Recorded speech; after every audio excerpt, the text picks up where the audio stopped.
A few months ago, I received an email that read as follows. I'm a second career teacher teaching honors and regular chemistry for the first time this year at a new school. It's a well-established school and the faculty are all amazing and really supportive. My question is, how do you bounce back from something that happens at school that you don't feel good about? Maybe overcoming adversity as a first-year teacher? And she went on to say, my first block class is rough. They're low energy, hard to motivate. I struggle to connect with half the students. The only 2 parent meetings I've had this year outside conferences have been with families of students in this class. Last week, I had one with a parent who wanted the upper school director there as well, and she laid into me from the get-go, which just doesn't feel good. Then the next morning in that class, there was an accident involving a beaker of warm dilute acid dropping on the floor, and it splashed the outside pant leg of a student. There was a fair amount of acid in there, and we got to use a safety shower and find the student a new pair of pants. My mentor, teacher, and director are very supportive and have said many encouraging things, but I still feel awful. You know all the secret terrible things you think to yourself when something bad happens that you feel like you could have prevented? That's where I am. And y'all, I read that because I just think what she is expressing here and struggling with is so common. I'm sure so many of you listened to me read that and you thought, yes, sister, I've been there. And I think especially for us science teachers, the pressure is so on. I mean, yeah, we are using things that are dangerous. You may have to use a safety shower or the fire extinguisher or whatever. So I responded to her several months ago when she sent this, and I told her, you know what, this would make a great podcast episode. So I'm going to do a podcast episode about this too. So that is what we're going to talk about today. How do you bounce back after you mess up in the classroom? Because let's be real, it is inevitable. Let's dive in. This is Secondary Science Simplified, a podcast for secondary science teachers who want to engage their students and simplify their lives. I'm Rebecca Joyner from It's Not Rocket Science. As a high school science teacher turned curriculum writer, I am passionate about helping other science teachers love their jobs, serve their students, and do it all in only 40 hours a week. Are you ready to rock the time you spend in your classroom and actually have a life outside of it? You are in the right place, teacher friend. Let's get to today's episode.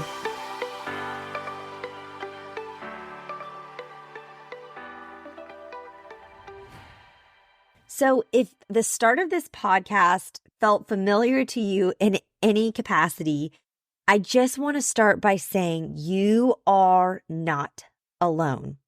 You know, especially if you are a first-year teacher like this teacher is. And I think especially if you are coming to teaching as a second career. I think oftentimes in the conversations I've had with people who are coming to teaching after having done another profession and they didn't have, that traditional full student teaching experience, maybe they're doing some sort of alternative certification. So they're not having all of this experience that you may have gotten. But even if you have had all of that, even if you're a 5th year, 10th year, 15th year teacher, I think we have all been there. But especially that first year, we all feel this way. I mean, I had like a traditional college degree in education, student teaching experience, whatever. I still was like, what am I doing my first year teaching? We are honestly all clueless and we're just pretending like we aren't. And I think it's so apparent in that first year, but I also think it really flares up again. You feel like a brand new teacher again when you change schools, when you get a new prep. So this is a recurring theme, which is why I was like, this is worth an entire podcast episode to talk about this, okay? So I want to start by encouraging you that you are exactly where you should be and everything you are feeling is totally normal if you resonated with that, okay? And a little confession time here. I got really lucky my first 2 years of teaching because I was at a school that does semester block, which I think is the best because you almost get twice the amount of experience in one school year because you have classes for an entire semester and you restart in January with a whole new group. So I absolutely loved that. I was feeling pretty good, after my first semester. I was like, I kind of think I have the hang of things. And then my second semester, I got this 4th block class and y'all, I don't have time to go into all the stories. It was insane. Okay. These students tested me, and it wasn't even that big of a class. There was like 18 of them, but it was like 16 out of 18 were extremely strong personalities, and it was a lot. And I made a lot of mistakes, not only with how I failed to manage them as a class well, but also like we had a small fire, on my watch when I was teaching. So I just want to encourage you that mistakes do happen. Now, I also want to encourage you, if you heard her sharing about those 2 bad parent conferences she had and you were like, I've been there. Okay. And I want to let you know, parent conferences are not a sign that you are doing a bad job because you have to have them. Okay. Parent conferences are necessary and they are part of this job. Just because you have to have 5, 6, 7 of them, maybe more, that does not mean you're a bad teacher.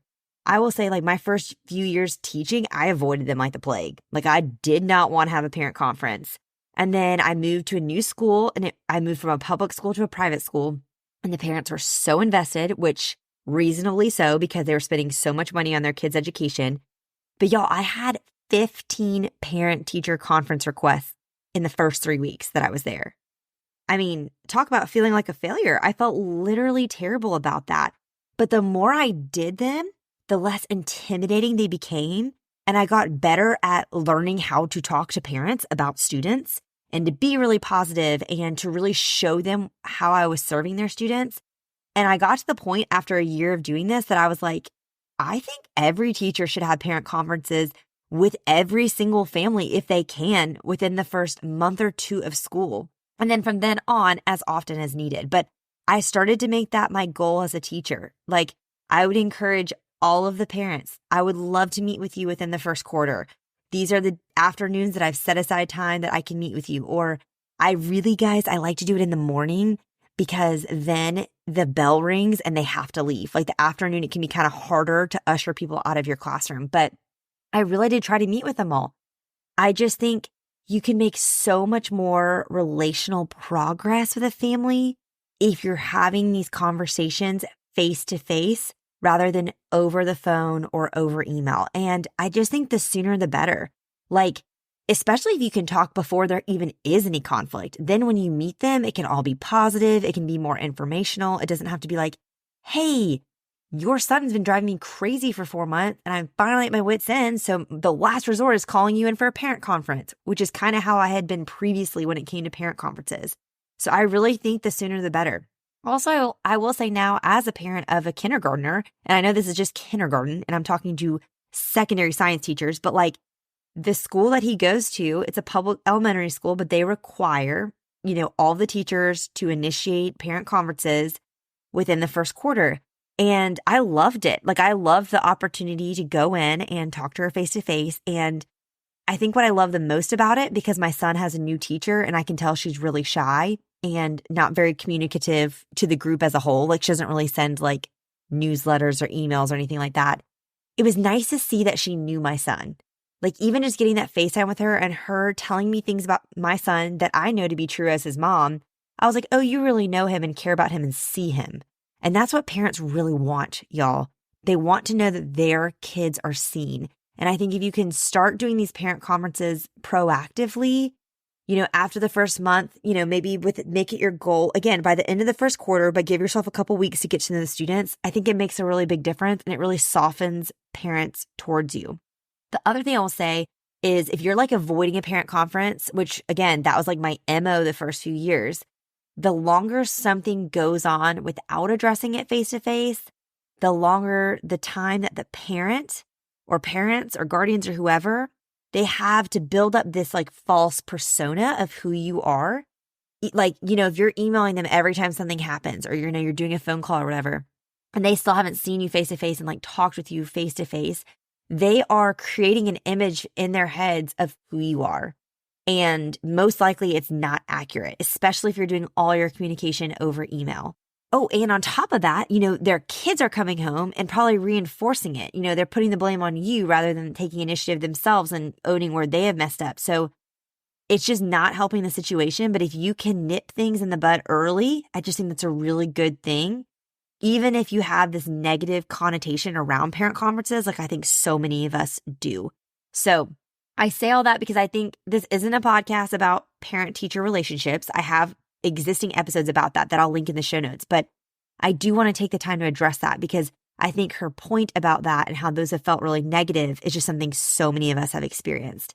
Now, coming off of that, another thing she mentioned is the parent kind of giving her a dressing down and roasting her in front of one of her admin. And first, I just want to address my sympathies to her and then also to any of you who have experienced that. This has 100% happened to me before, and it can be slightly traumatizing.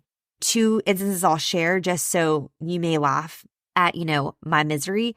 I had a parent call me the Antichrist in front of my headmaster.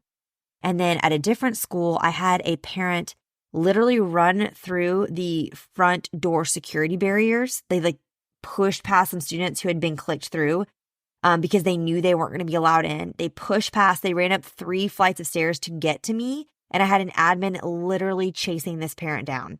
Okay, so I just want you to know I've had my fair share of crazy parent things happen in front of admin. And I think the key here moving forward is really seeing how did the admin defend you in those instances? What were their actions?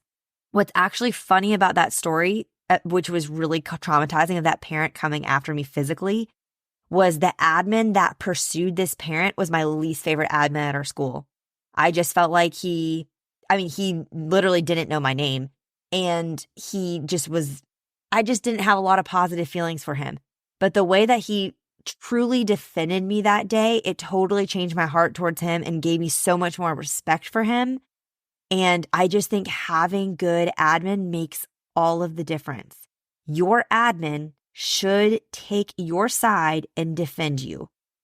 If you can't trust your admin to be on your team, I genuinely think this is a serious enough issue that you need to look at different schools. It's going to cause so many problems down the line if you can't trust them to be a united front with you in front of parents. You know what it makes me think of?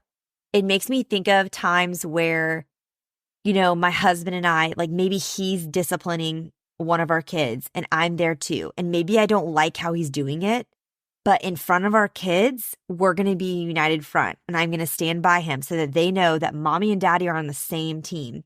And then after, when we're in private, I may say, hey, Thomas, I didn't love how you said XYZ, or maybe I thought you were a little too harsh, or I think you could have handled it differently. And we can kind of strategize and game plan, and there can be critique later. And same with him. I want the critique later with him in private. I don't want him saying in front of my kids, you should have handled that differently. And your admin, if they are good, will do the same thing. They will be with you till the end in front of those parents. And then after, if you deserve some sort of criticism, then they will share that in private.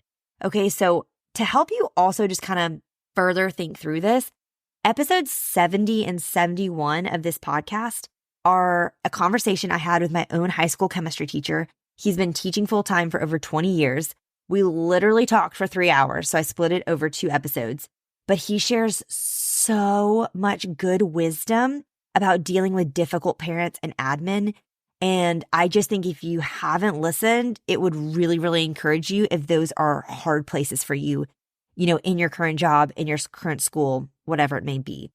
So all of that to say, I do have some hard news to say. I wanted to start off by a little bit of encouragement, but I do kind of have some hard news now to share with this first-year teacher after reading her email, but also with all of you listening. This kind of crazy that she has experienced, it will happen her entire career, and it will happen your entire career. And the mistakes that happen with the acid getting spilled and having to use a safety shower, these things will happen again, okay? And so instead of figuring out how can I avoid these things, we need to figure out how can I learn to bounce back and recover from them, which is what she was asking me to do. She wasn't trying to be perfect. She was like, how do I bounce back? Because I'm struggling, with confidence and all of that. So here's my best advice for how to do that. First is, as best you can, try not to take it personally, okay? I genuinely think this is a habit and it takes time and conditioning in order to strengthen this habit of being able to take negativity in any sort of context at work and not absorb it and take it so personally. This did get easier for me over time, but this is something I still really struggle with. So I'm very much a work in progress here too. I think it's hard when you're getting attacked by a parent or, an admin or having conflict with a student. I think it's hard to feel like this is about you as a human being, but really it's only about you as a teacher, because that's what we're talking about here is you as a teacher. And really mostly, oftentimes when you have any sort of these conflicts or confrontations, it's really more about them than it is about you. But to be the devil's advocate here, let's make this more about you. And I want to remind you what I just said. Like, they are coming at you as a teacher, not as a whole human being. And being a teacher is not who you are. It is what you do. Okay? Let me say that again and a little bit louder for the people in the back. Being a teacher is not who you are. It is what you do. It is not your entire identity. It is not your entire self and being. And this is a hard thing to relearn because we have been trained to think we are what we do. I mean, think about any time you meet someone new or you introduce yourself, you may say like, hey, my name is Rebecca. What's your name? What do you do for a living? Like, that's what we ask. Okay, so it makes sense that we're conditioned to feel like what we do is who we are, but it isn't. And we have to separate those things. That's like the first step in starting to move to having work-life balance and being able to really treat this as a job and not as your life, okay? And the more that you can believe that, the more you can learn to take conflict and failures less personally and really grow from them. Okay, so that's the first thing I want you to do is just try not to take it as personally. And then from there, I kind of have like a 3-step process for any time I have a conflict with someone or I make a mistake and I need to address it, or the mistake has been brought to my attention, and I'm being made aware of my own mistakes. Any sort of confrontation, I try to use it as a learning opportunity. And here is how I respond. Okay. First, if I'm honest, I usually feel angry, ashamed, frustrated. I want to cast blame. Like, I have a lot of feelings. So first I feel a lot of feelings, but then after that initial like emotion dump explosion, I try to humble myself and really look and see where was I wrong and admit that. Okay. So maybe what they're saying is like 98% crazy. The parent that called me the Antichrist, 98% of the email that he wrote that was 5 pages long that he CC'd my headmaster and my principal and my vice principal on, 98% of what he wrote was crazy, but 2% of it was based in fact. And so I look and I see that and I acknowledge where I was wrong or where I could have done better or maybe been a bit more proactive, and I admit it and I will apologize if needed. I think starting off that way is the goal. People respond to humility way better than defensiveness. Okay, so like when you go into those parent conferences that a parent initiated with you and they're ready to just roast you, and maybe you sit down and they just let you have it, okay, and they let you have it in front of your admin. It's terrible. I would say the first thing I would do is apologize and acknowledge where you fell short.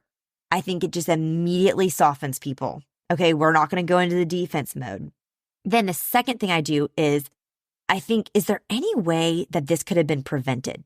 Like, could I have done more to make whatever conflict, mistake, whatever, not happen? And if so, I will make a rule or procedure that I can use moving forward so that it will hopefully not happen again, okay? When my students in that 4th block class caused a fire, it was preventable. It was really chaotic back in the lab. Honestly, I shouldn't have even trusted them in the lab because of how they had been doing. And I learned, like, with this group of students, I can't do labs with all 18 of them at once. And so we started splitting labs up over 3 days, y'all. I would work with 6 students at a time. The rest would be doing independent work up front. And that was the only way I felt safe doing labs. Okay, so I think that's where I try to get proactive there. I try to feel like, okay, what are things I could do moving forward? And y'all, you cannot prevent everything. Like, mistakes will happen. People will spill acid. We will have to use a safety shower. Like I said, like, it's going to happen. But again, were they wearing their lab aprons? Did they have goggles on? Like, are there things you can make sure you're doing preventatively? And then the third thing I do is I make it right. Okay. I figure out what I need to do to make it right. Yes, I've already apologized. I've acknowledged, I've apologized. I can make a rule of procedure to help prevent this in the future so it doesn't happen again. But what can I do right now with this person I've made a mistake with, or with this conflict that has happened? How can I make it right? To me, it sounds like the teacher who submitted the email had already done that, like with the safety shower scenario. But I think if it's a different circumstance, like especially with a conflict with a parent or a student, I want to make it right. But the pressure is not on me and really to do that. Okay, so let me explain what I mean by that. I kind of like to put this back on the person who has the problem. Okay, so I found it helpful when I'm conversing with difficult people to say, what can I do to make this right with you? Or what can I do to help you moving forward? Or what are some ways I could support you better so we can end the year better than we started? I think especially with like a student who, is constantly disrespecting you. I love to ask them like, hey, I'm clearly like inciting something in you and I don't want to do that. Like, is there something I'm doing that's making you feel some type of way towards me? And I think that is really helpful. Again, this requires a lot of humility to open yourself up to this, but I think you can learn so much. Like, I will never forget having this conversation with one of the boys in that fourth period class. And he was honest with me. And he said, when you kind of I just kind of have like a sassier personality, and I try to use humor and kind of a little bit of sass to kind of manage the class. It's part of my personality. But he said to me, like, it just feels so disrespectful when you talk like that, or you make jokes towards me. And I was so sad to hear that, because I wasn't trying to disrespect him at all. I was genuinely trying to be funny, but it was not funny to him. And then that would enrage him. And then he would disrespect me. And we got in this whole power struggle. Okay. So I think asking those questions is really good. And sometimes they may not know right away. Like they may not know. I don't know why you would make me so angry, Miss Joyner, and why I talk back to you or whatever. But oftentimes they do. And I think this is really important too, especially with parents. And even with your admin, like if your admin expresses all this disappointment in you, which this teacher didn't express that at all. She said her admin were amazing. But like if any of you listening, an admin kind of dumps on you why you are doing a terrible job or something, you can say, okay, what can I do differently moving forward? Do you have any strategies to help me practically with this? Like I had an admin once tell me like, again, you kind of suck at dealing with parents, which he was not wrong. And I said, what should I do to be better? And he said, he gave me two things. He said, he was the one who said, you need to start doing these parent conferences proactively. Because he was like so nice. He was like, you are really engaging and kind and great in person. He's like, you're terrible on email. And then that was his second critique for me was, I want you to start every email, write your email, and then I want you to go back and I want you to add a paragraph at the beginning of nice things. And he was like, the problem is you're so efficient that you're just trying to get to the end of it and get it done, check it off the list. And a parent just reads it as so aggressive. And it was such good feedback. He gave me really specific feedback. So I think putting it back on them to tell you what they need or what they want or what they think would help, rather than you just having to guess and spin your wheels and continue to disappoint this parent or this student or this admin or whoever, I think really matters. And I think especially if you're dealing with someone like a parent who's just like a complainer, who just wants to complain and they don't want to come up with any solutions. They just want to have something to moan about, And I think responding with these questions makes the complainer also come up with the solutions that would get them to stop complaining. Like, okay, you clearly have a problem with me. I am owning that I've done X, Y, and Z. In the future, I'm going to do X, Y, and Z to try to prevent this. What else can I do to make this right with you? Okay, so I really want you to hang on to those questions. They have served me so much in my personal life, in my professional life, everything. And then from there, once you've done those things, you have to make the decision to move on and not dwell on it. If you've done them, you don't need to dwell. You must move forward. And this takes practice. Again, this job requires serious resiliency. And that's a muscle I genuinely think we have to exercise. It's like a mental muscle.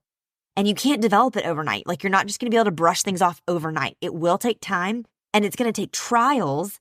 It's going to take these conflicts to strengthen your resiliency and to grow you in that. But it will get easier as you move forward over time. I promise you that. all you and I can do is the best that we can do with what we know within our current capacities in this season of life. And those capacities and our seasons are constantly changing. Okay, so you and I, we don't need to be perfect teachers or perfect people. We just need to do the best with what we have right now. And the last thing I'll say on this is you might need to just change the rubric in your mind in which you're self-grading yourself, especially if you're listening to this and you're a new teacher, like this one who wrote this email that started this whole podcast. Like, you are probably so much harder on yourself than anyone else is, especially this teacher who's coming from such a supportive school. And I mentioned this in last week's episode, like, we are so much harder on ourselves. And so I want you to consider grading yourself on, instead of on a 0 to 100 scale where you're like always shooting to get perfect 100s, okay? Or even just straight A's. Like, I want you to do more of like maybe a standards-based grading scale for yourself. Like, am I exceeding expectations? Am I meeting them? Am I approaching them? Or am I not meeting them at all? Or better yet, grade yourself on a pass-fail grade. Am I passing or am I failing? Okay? And just simplify it that way. Because again, I think we're just so stringent on ourselves and we need to give ourselves grace. Okay, so I hope this episode encourages you. You know, yes, trials will come. Yes, mistakes will happen. But you can grow and you can learn from them and you can learn how to not take it personally and how to maybe be a bit more proactive to prevent some of these things in the future. And like I said, I'll repeat it one more time. I think the best strategy for bouncing back after these kinds of things is to first humble yourself and admit your errors and apologize if that is necessary because you've wronged someone personally. To then make a rule or a procedure or something to help prevent this from happening in the future. And then lastly, to ask, how can I make it right with whoever has been wronged in the situation? I hope you found this helpful. I would love it if you've listened. And if you haven't left a review yet for the podcast, do so. And I want to especially encourage, if you've ever made a mistake in this job, leave a review. You can even tell us about the mistake just to help us laugh a little bit and all, feel a little bit more like we have stuff in common. I already shared about the fire that was started in my classroom. So I'm just opening the doors here for honesty. And I will link in the show notes some of those episodes I mentioned that may be helpful too. And you can find those at itsnotrocketscienceclassroom.com/episode 114. All right, teacher friends, that wraps up today's episode. If you're looking for an easy way to start simplifying your life as a secondary science teacher, head to itsnotrocketscienceclassroom.com/challenge to grab your classroom reset challenge. And guess what? It's totally free. Thanks so much for tuning in, and I'll see you here next week.